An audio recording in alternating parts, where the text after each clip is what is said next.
The Owls square off against Army Saturday, October 19th for the 2013 homecoming game. You can catch all the action live with myself, Zach Gelb, Ross DiMattei, and Chase Sr. right here on WHIP. Listen to the game online at whipradiotu.com or on your mobile devices with the iHeartRadio app.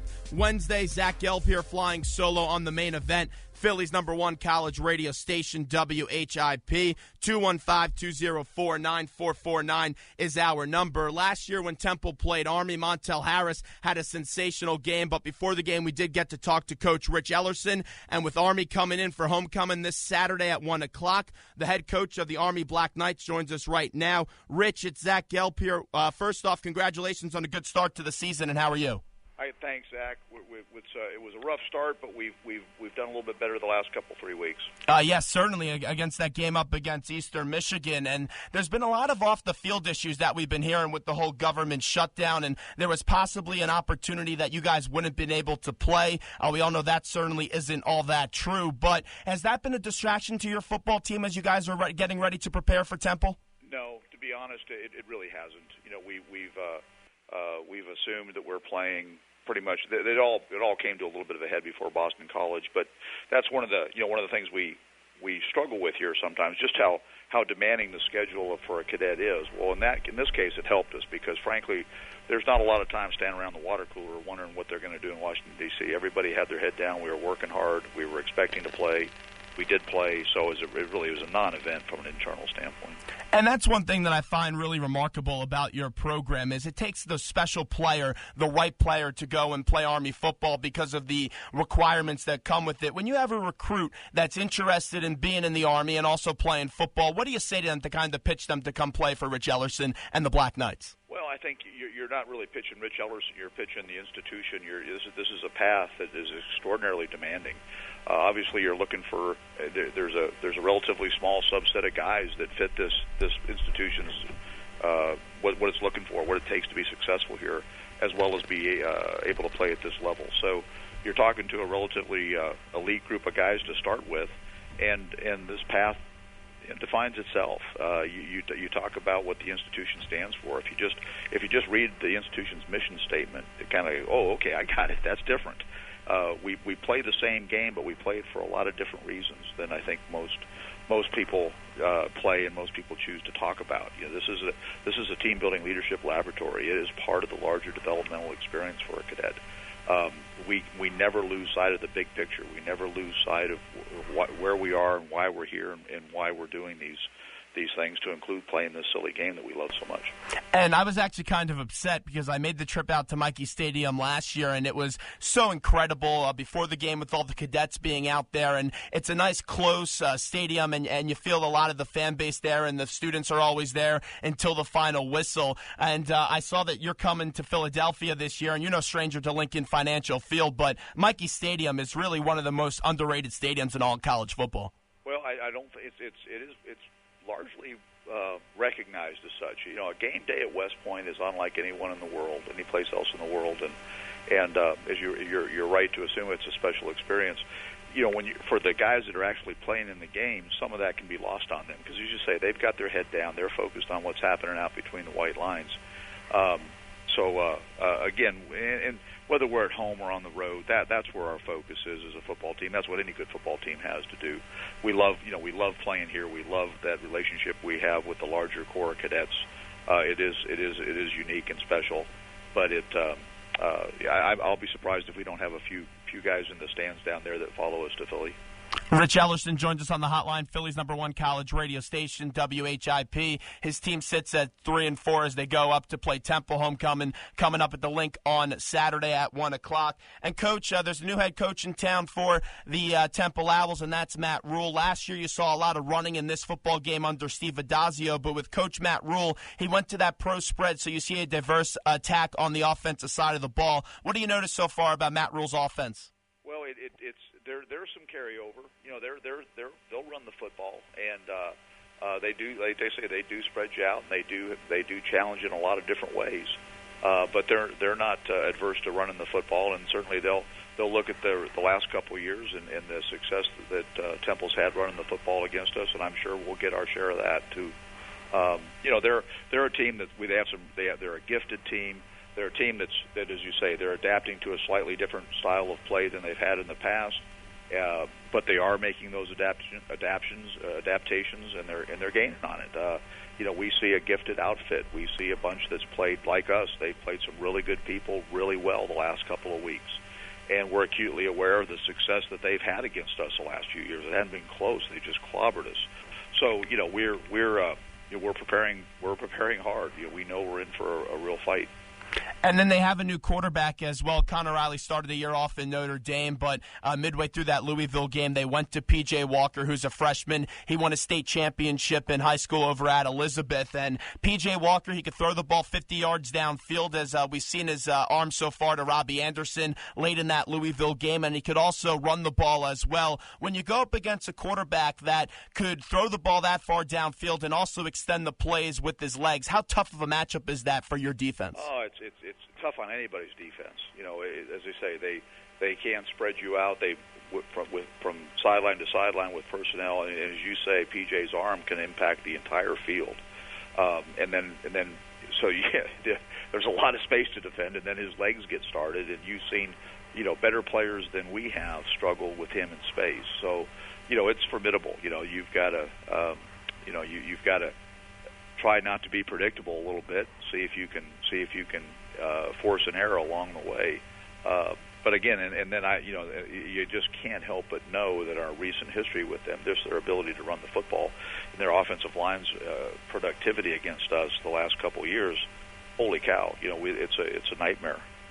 And that offensive line, they have been banged up. They lose freshman Deion Dawkins for the season with the foot injury, and they're a little bit bigger than your defensive linemen, as we talked about last time you were on the show. And you were right, Montel Harris had 7 touchdowns last year up against you. 2 years before that, Matt Brown dominated that game. Neither of those guys are no longer there. Now it's Kenny Harper and Zaire Williams. What challenges do the running backs present for you coming up on Saturday? Well, as you say, this is our recent history. I suspect when Kenny Harper looked at that score, he started stretching on Monday, getting ready for Saturday, because those guys have had their way with us the last couple of years, and that's got to be job one. And the good news is, just as a football team, we're playing a little bit better defensively.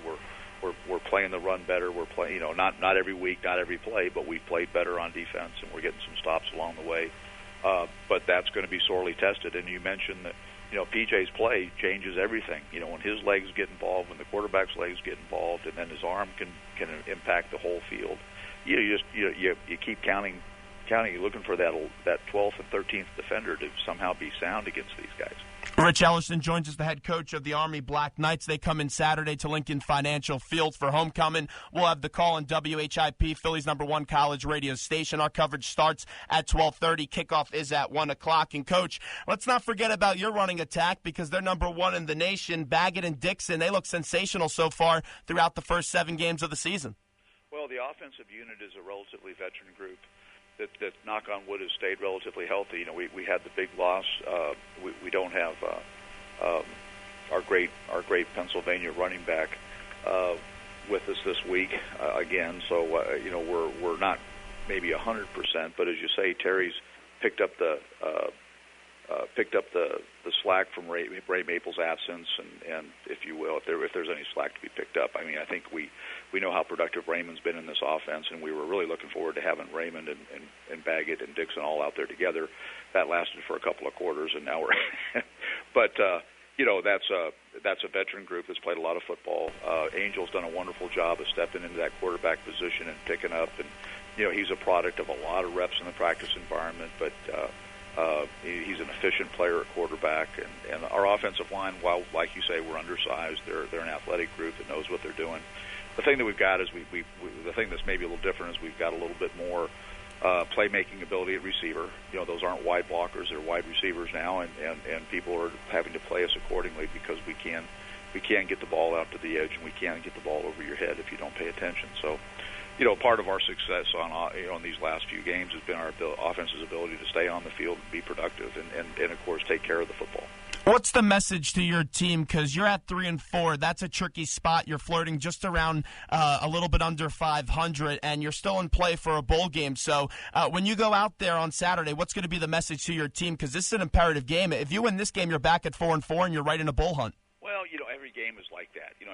But at the end of the day, how much does that help you? We love to play the game. The thing that this football team has going for it. We've had our more than our share of heartbreak, and we've had a lot of guys banged up and all that stuff, like everybody does this time of year. But the culture of this football team is really extraordinary. This is a group of guys that are passionate about the game of football. They are committed to one another. They started that. In many cases, it started years ago. But this evolution that every team goes through as it starts to define itself within the larger framework of the program started in January. And these guys, they are a committed, determined, and close bunch that loves to play the game. So I think that the safest thing from us as a coaching staff, when you start trying to build a bonfire about any given opponent, you lose track of the larger model, the things that keep your guys going, their passion for the game, their commitment to one another. And those are the things that will see us through some of the ups and downs and injuries and spray and all that other stuff. So it's the most important game of the year.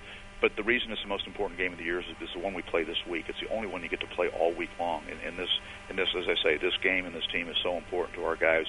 The rest of it is really just trimmings. The essence of why you play and why you play well and why you play with emotion should not be.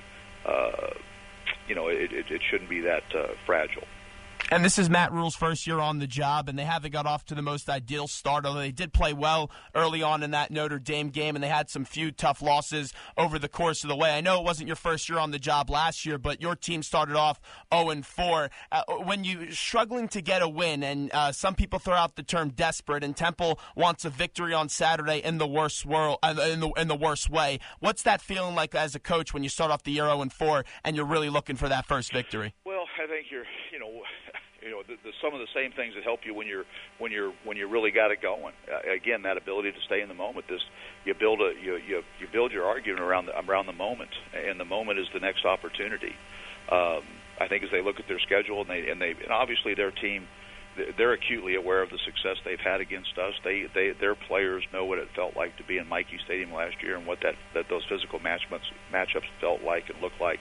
So they're not going to be lacking confidence. That you look at their record and they might assume or presume that, but that won't be the case. As I say, they in their own mind can look at the tape from the last couple of weeks just like we have, and they can say they're playing quality opponents. They're dragging them, kicking and screaming into the second half. They're competitive, and of course they've had great success against us in recent years. So there's not going to be a lack of confidence on their part. They like us are going to be challenged to stay in the moment, to play the next play, to treat each opportunity as though it's the most important one and pivotal to the outcome of the contest.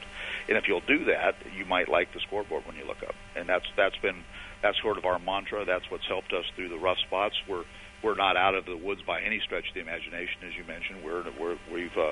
We did the same thing. We've struggled against quality opponents early this season and took a lot of bangs, for our efforts. And the good news is we were able to stay together and work hard and do the things that are consistent with winning on the next snap. And if you do that enough, you'll like the scoreboard. Zach Gelb here flying solo on the main event, Philly's #1 college radio station, WHIP. Final one here with Coach Rich Ellerson of the Army Black Knights. And, Coach, this won't be the only time you come to Lincoln Financial Field this year. Army-Navy, a great tradition in college football. Does that at all give you advantage that you played in this building before coming up on Saturday? Well, it's not a foreign to most of our guys. Finally, we'll be using our exact same travel routine that we've used last few weeks, but that we'll use for Navy in another month or so. And so it's not there's some familiarity there. There's nobody that's going to freak out. It's not like we're going to when we go to Hawaii in a few weeks. That'll be a little different. This is not going to be this will be. We'll be in our operating space, put it that way. The trip or the stadium or any of those things that someone might think is a distraction certainly won't be at issue this week. Well, Coach, we appreciate a few minutes today. Best of luck coming up on Saturday, and let's talk to you again real soon. We appreciate it, my friend. Okay, thanks, man. Rich Ellerson right there, the head football coach of the Army Black Knights, Philly's #1 college radio station, WHIP. We'll take a quick break, and when we get back, Sean Boyle, former Temple Owl, he'll come on and join us next.